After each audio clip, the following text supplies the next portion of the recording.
میں ایس شیخ ایک بار پھر آپ کی خدمت میں حاضر۔ جماعت 12ویں کی درس کتاب کے حصہ نثر سے سبق نمبر 5 لیفٹینی کی مشکلیں، اس کا تیسرا باب لیے ہوئے، یعنی کہ تیسرا حصہ لیے ہوئے۔ میں امید کرتا ہوں کہ آپ تمام خیریت سے ہوں گے۔ آپ نے پارٹ 2 یعنی کہ باب دوم، حصہ دوم کا مطالعہ کر لیا ہوگا۔ اب آپ نے آج تیسرا حصہ دیکھنا ہے، تو آپ کی توجہ آپ کی درسی کتاب کے پیج نمبر 29 پر مرکوز کر دیجئے۔ گزشتہ باب میں ہم نے دیکھا تھا، گاڑی رکی تو ہمارے ڈبے میں ایک گورا داخل ہوا جس کے بازو پر 3 سفید دھجیاں لگی تھیں۔ یہاں تک کہ ہم نے پارٹ 2 میں دیکھ لیا تھا۔ اس کے بعد دیکھیں آپ، آتے ہی بولا، اگر اس ڈبے میں کوئی کیڈٹ ہے تو ابھی مت باہر نکلیں۔ دیکھیے وہ گورا جو ڈبے میں داخل ہوا تھا وہ کہہ رہا ہے کہ اگر اس میں کوئی کیڈٹ یعنی فوجی کالج کا طالب علم ہے تو ابھی مت باہر نکلیں، تو ابھی باہر نہ نکلیں۔ ہم بیٹھ تو گئے لیکن اس گورے کی زبان بے حد خردری لگی۔ مصنف کہہ رہے ہیں ہم بیٹھ تو گئے لیکن اس گورے کی زبان بے حد خردری لگی، بے حد ناہموار، یعنی کہ اس کا جو لب و لہجہ تھا مصنف کو پسند نہیں آیا۔ علاوہ ازیں اس سے پہلے کیڈٹ کا لفظ سن کر کچھ تشویش سی ہوئی، اس سے پہلے جو ہے کیڈٹ کا لفظ سن کر کچھ تشویش سی، پریشانی، گھبراہٹ سی ہوئی کہ ہم سے کوئی دھوکہ تو نہیں ہو رہا، یعنی مصنف سوچ رہے ہیں کہ یہ جو کیڈٹ لفظ کہہ رہے ہیں ہم کو، ہمارے لیے جو لفظ کیڈٹ استعمال کر رہے ہیں، شاید ہم سے کوئی دھوکہ ہو رہا ہے۔ اس طرح کی تشویش، پریشانی، گھبراہٹ لفظ کیڈٹ سننے کے بعد مصنف کو ہوئی۔ لیفٹن تو لیفٹن ہوا، یہ کیڈٹ کیا جنس ہے؟ مصنف کہہ رہے ہیں لیفٹن تو لیفٹن ہے لیکن یہ کیڈٹ کیا جنس ہے؟ چنانچہ ہمیں ذرا پختہ سا شبہ ہونے لگا کہ ان انگریزوں نے لیفٹنی سے وصل کی کچھ خفیہ شرطیں بھی ٹھہرا رکھی ہیں۔ دیکھیے چنانچہ ذرا پختہ سا شبہ ہوا، ان کو کیا ہوا؟ مصنف کو تھوڑا سا پختہ مضبوط شبہ، یعنی ان کو اچھا خاصا شک ہوا کہ ان انگریزوں نے لیفٹنی سے وصل ملاقات کی کچھ خفیہ شرطیں بھی ٹھہرا رکھی ہے، یعنی لیفٹنی کے تعلق سے انہوں نے کچھ خفیہ شرطیں ٹھہرا رکھی ہے، طے کر رکھی ہے، جن سے ہمیں پہلے آگاہ نہیں کیا گیا۔ ان شرائط سے مصنف کو پہلے آگاہ نہیں کیا گیا۔ اگر ان کو آگاہ کیا جاتا تو ایسے خیالات کبھی نہ باندھتے، جیسا کہ پچھلے باب میں ہم نے دیکھا تھا کہ بینڈ ہوگا، ہے نا، موٹر آئے گی، ڈرائیور اس کے گاڑیوں کے دروازے کھولیں گے وغیرہ۔ جب اسٹیشن دوسرے مسافروں سے خالی ہو گیا تو گورا پھر آیا اور اچانک چلایا۔ دیکھیے مصنف کہتے ہیں جب اسٹیشن دوسرے مسافروں سے خالی ہو گیا تو گورا پھر آیا اور اچانک چلایا، سب کیڈٹ میرے سامنے قطار میں کھڑے ہو جائیں، جتنے بھی فوجی کالج کے طالب علم ہیں میرے سامنے قطار میں کھڑے ہو جائیں، قطار لائن میں کھڑے ہو جائیں۔ ہم نے کسی قدر حیرانی سے ایک دوسرے کو دیکھا۔ مصنف کہتے ہیں کہ ہم نے کسی قدر ایک دوسرے کو حیرانی سے دیکھا، پریشان ہو کر دیکھا، اور کچھ بے دلی سے قطار بھی بنا لی، اور کچھ بے دلی سے یعنی جس میں ان کا انٹرسٹ نہیں تھا، دلچسپی نہیں تھی، قطار بھی بنا لی اس گورے کے کہنے کے مطابق۔ گورا پھر چیخا، دائیں سے 1 2 3 بولو، یعنی دائیں بازو سے، دائیں طرف سے 1 2 3 بولو۔ ہم نے حکم کی تعمیل تو کی لیکن محسوس ہوا کہ یہ سلوک ہماری شان کے شایع نہیں۔ دیکھیے مصنف کہہ رہے ہیں کہ ہم نے حکم کی تعمیل تو کی، حکم کو مان تو لیا، لیکن محسوس ہوا کہ یہ سلوک ہماری شان کے شایع نہیں، یعنی کہ وہ جو سلوک ان کے ساتھ کیا جا رہا تھا مصنف کو ایسے لگ رہا تھا کہ ان کے ساتھ بدسلوکی کی جا رہی ہے، لیکن یہ جو ہے فوجی تربیت کے اصول ایسے ہی ہوتے ہیں اور اسی طرح سے فوجی تربیت کی جاتی ہے۔ بہرحال مصنف نے کہا کہ سلوک ہماری شان کے شایع نہیں ہے، یہ سلوک ہماری شان کے شایع نہیں، یہ سلوک ہماری شان کے لائق نہیں، مناسب نہیں، موزوں نہیں، زیبا نہیں۔ آخر ہم رنگ روٹ تو تھے نہیں جو قطاریں بناتے پھرتے یا گنتی شروع کر دیتے۔ دیکھیے مصنف یہاں پر میں بڑے خفا ہو گئے اور کہہ رہے ہیں آخر ہم رنگ روٹ تو تھے نہیں۔ رنگ روٹ یہ لفظ جو ہے جس کے معنی آتے ہیں فوج کا نو آموز سپاہی۔ آخر مصنف کہہ رہے ہیں ہم تو لیفٹیننٹ ہے بھائی، رنگ روٹ تو ہے نہیں جو قطاریں بناتے پھرتے یا گنتی شروع کر دیتے۔ بہرحال ہمیں 3 ٹولیوں میں تقسیم کیا گیا، ان کو 3 حصوں میں تقسیم کیا گیا، اور پھر وہی گورا بولا باہر 3 ٹرک کھڑے ہیں، ہر ٹولی ایک ایک ٹرک میں سوار ہو جائیں۔ وہ گورا بولا کہ باہر 3 ٹرک کھڑے ہوئے ہیں، ہر ٹولی ہر حصہ ایک ایک ٹرک میں سوار ہو جائیں۔ ہمیں یقین ہو گیا کہ ضرور کوئی غلط فہمی ہوئی ہے، ان کو یقین ہو گیا کہ ضرور کوئی غلط فہمی ہوئی ہے۔ غلط فہمی کے لغوی معنی آتے ہیں بھول چوک، ناسمجھی۔ مصنف کہنے لگے کہ ہمیں ضرور کوئی غلط فہمی ہوئی ہے، کس چیز کو لے کے؟ لیفٹینی کو لے کر ان کو کوئی غلط فہمی ہوئی ہے، کوئی ان سے بھول چوک ہو گئی ہے، کوئی ان سے ناسمجھی ہوئی ہے۔ کچھ بھی ہو ہمیں ٹرکوں میں لے جانا شدید غلطی بلکہ بے ادبی ہے۔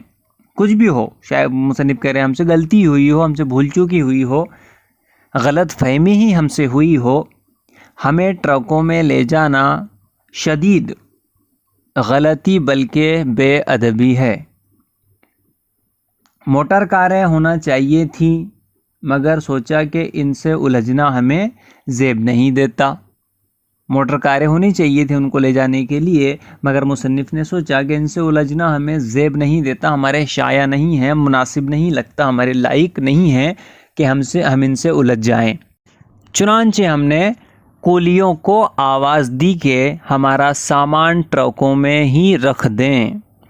دیکھیے مصنف کہتے ہیں چنانچہ ہم نے کولی جو بار برداری کا سامان اٹھاتے ہیں، یعنی کہ آپ نے اکثر اوقات ریلوے اسٹیشن پر دیکھا ہوگا کچھ لوگ سامان لے کر جاتے ہیں ٹھیلوں میں لاد کر، ہے نا، وہ کولی کہلاتے ہیں۔ ہم ان کو ہماری بازاری زبان میں حمال کہہ دیتے ہیں۔ چنانچہ ہم نے کولیوں کو آواز دی کہ ہمارا سامان ٹرکوں میں ہی رکھ دیں۔ ہمارا یہ کہنا تھا کہ گورا گرج کر بولا، بس ان کا یہ کہنا تھا کہ ہمارا سامان ٹرکوں میں رکھ دیں تو گورا گرج کر بولا، کیا کہا؟ کولی، تم فوجی اسکول میں آئے ہو، اسپتال میں نہیں۔ تم فوجی اسکول میں آئے ہو، دواخانہ نہیں آئے آپ، اسپتال نہیں آئے ہیں، ہاسپٹل میں نہیں آئے ہیں۔ اپنا سامان خود اٹھاؤ، ٹرکوں میں لا دو اور اوپر بیٹھ جاؤ، یا کھڑے رہو، سمجھے؟ اس طرح سے تحکمانہ لہجے میں اس گورے نے، انگریز نے ان کو حکم دیا کہ اپنا سامان خود اٹھاؤ، ٹرکوں میں لا دو اور اوپر بیٹھ جاؤ یا کھڑے رہو، سمجھے؟ اس طرح کا حکم اس گورے نے دیا۔ دیکھیے لفظ آیا ہے یہاں پر میں لادنا، ٹھیک ہے نا، یعنی کسی چیز کو اٹھا کر لے جانا، ٹھیک ہے، کوئی چیز کو کسی چیز کے اوپر میں رکھنا۔ میں اس کا مفہوم واضح کر رہا ہوں۔ بہرحال سمجھ تو گئے، اور ہماری خوش فہمیوں پر کچھ عوض بھی پڑی، لیکن دیکھیے مصنف کہہ رہے ہیں کہ ہماری خوش فہمیوں پر کچھ عوض بھی پڑی، لیکن عوض کہتے ہیں شبنم کو، ٹھیک ہے۔ اب عوض پڑھنا ایک مثل ہے جس کے معنی آتے ہیں شرمندہ ہونا، اداسی برسنا، یعنی جو انہوں نے امیدیں لگائی تھی اب وہ اداسی کی شکل اختیار کر چکی تھی، یعنی ان کی خوش فہمیوں پر ان کی جو سمجھ تھی، سوچ تھی، خیالات تھے، اس پر عوض پڑنے لگی، یعنی کہ اداسی برسنے لگی اس چیز کے اوپر میں۔ کل ملا کر وہ خفا اور ناراض ہونے لگے۔ سمجھ تو گئے اور ہماری خوش فہمیوں پر کچھ اوس بھی پڑی، لیکن ہم سب نے حد المقدور کے معنی آتے ہیں جہاں تک ہو سکے، لیکن ہم سب نے حد المقدور جلال میں آ کر، جہاں تک ہو سکے جلال میں آ کر یعنی کہ غصے میں آ کر اس بے ادب کو گہرے اور متفقہ غضب سے دیکھا۔ دیکھیے کہہ رہے ہیں، مصنف کہہ رہے ہیں اس بے ادب کو گہرے اور متفقہ غضب سے دیکھا۔ متفقہ اتفاق سے، ہم خیال ہو کر، غصے کے ساتھ جو ہے مصنف نے اور ان کے ساتھ موجود دوسرے کیڈٹ نے، کل ملا کر لیفٹیننٹس نے گہرے اور متفقہ غضب سے اس کو دیکھا، یعنی کہ شدید غصے میں آ کر انہوں نے اس کو دیکھا، اور کھڑے کھڑے فوجی زندگی کا پہلا فیصلہ کر ڈالا۔ اور کھڑے کھڑے انہوں نے کیا کیا؟ اپنی فوجی زندگی کا پہلا فیصلہ کر ڈالا، جیسے ہی لیفٹن ہو گئے، یعنی جیسے ہی وہ لیفٹن بنیں گے، اس گستاخ گورے کا کورٹ مارشل کر دیں گے، یعنی اس گستاخ گورے کا، اس انگریز کا کورٹ مارشل کر دیں گے، یعنی جنگی فوجی عدالت میں اس کا معاملہ درج کروا دیں گے۔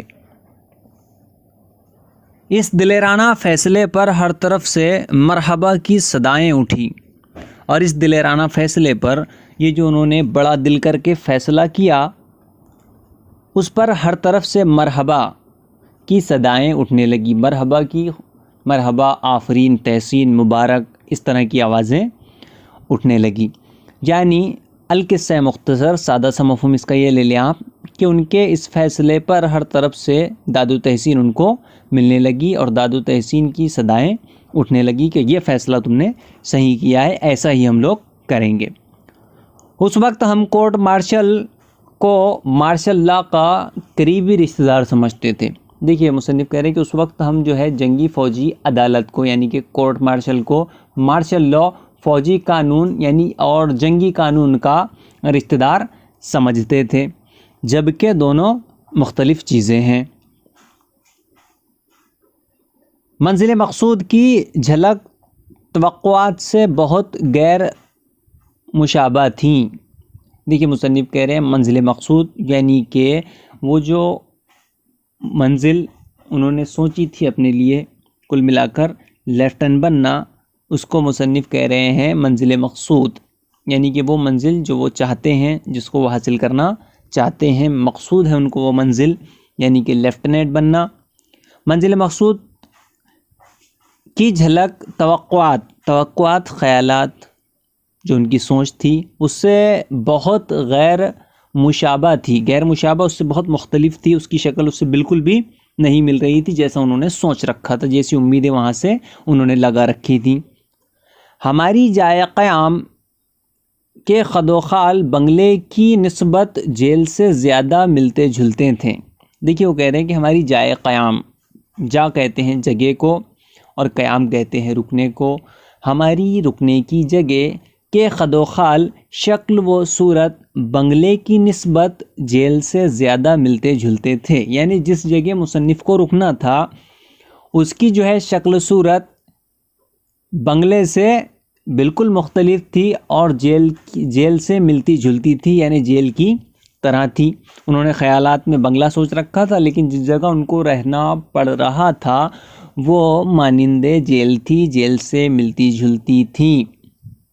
ایک سنگین بلکہ سنگدل سی بیرک تھی، ایک سنگین بلکہ سنگدل سی بیرک تھی، سنگین مضبوط گراں، اور سنگدل بھی ایکول ٹو سیم ہی معنی آتے ہیں اس کے، پتھر دل۔ تو یہاں پر میں لغوی معنی نہیں لیں گے، یہاں پر میں مرادی معنی لیں گے اس کے۔ ایک سنگین بلکہ سنگدل سی بیرک تھی، یعنی تکلیف دہ، تنگ و تاریک اور طویل، جس کے اندر دیواروں کے ساتھ آئینی چارپائیاں پڑی تھیں۔ دیکھیے تنگ و تاریک یعنی سکڑی ہوئی، اور تاریک اندھیری، اور طویل لمبی۔ سکڑی ہوئی بھی تھی، اندھیری بھی تھی جہاں پر میں اندھیرا تھا، اور لمبی بھی تھی جس کے اندر دیواروں کے ساتھ آئینی چارپائیاں پڑی تھیں۔